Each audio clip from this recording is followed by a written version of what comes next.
Hi, I'm Kim Troby. Well, it's November, and it's a great time to count our blessings. With Veterans Day and Thanksgiving, there's a lot to be grateful for. One of the things I'm grateful for is my boss, the President and CEO of CitizenLink, Paul Weber. Thanks for being here. Thank you, Kim. I appreciate it. Now, you have a couple of kids who are active duty military. Tell me why our veterans are so important. Well, I am very grateful. I have two sons currently serving in the United States Armed Forces, and a dad who served in the Korean conflict, and an uncle who served in Vietnam.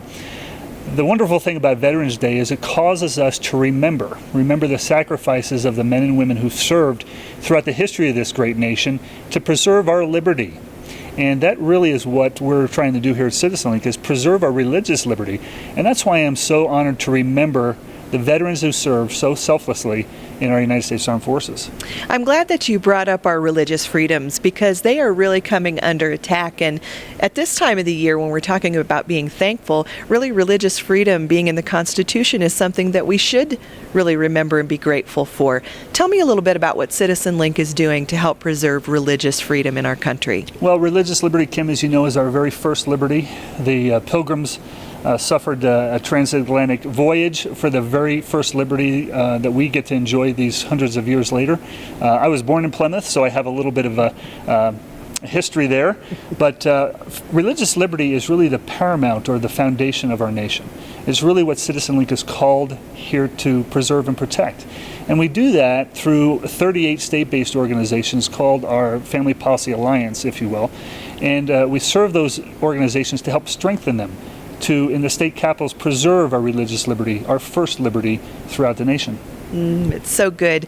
I know that you have a lot of things that you're grateful for. Another thing that we might talk about is the Statesman Academy. We're getting ready for a presidential election. There will be Senate seats and representatives who will be elected. Why is the Statesman Academy so needed right now?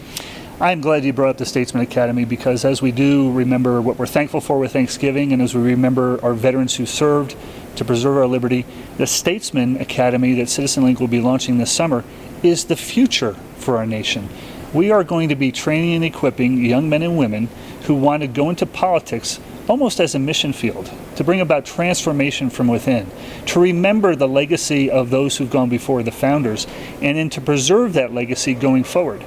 We're honored to launch our Statesman Academy, to bring these young men and women together, to train and equip them through gifted people who served in the political sphere, and then to stand with them for their life as almost a community around these people, so that we can help them get elected, so that we can help encourage them, so that we can advance policy with them.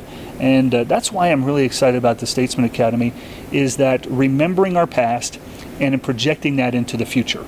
That is so good. We're just about ready to wrap this up, but I want you to tell me and our audience two things you're thankful for. I am so thankful for the team here at CitizenLink, for the men and women who serve in this ministry, and for the men and women who serve in the family policy councils across the country in those 38 states, someday, by God's grace, 50.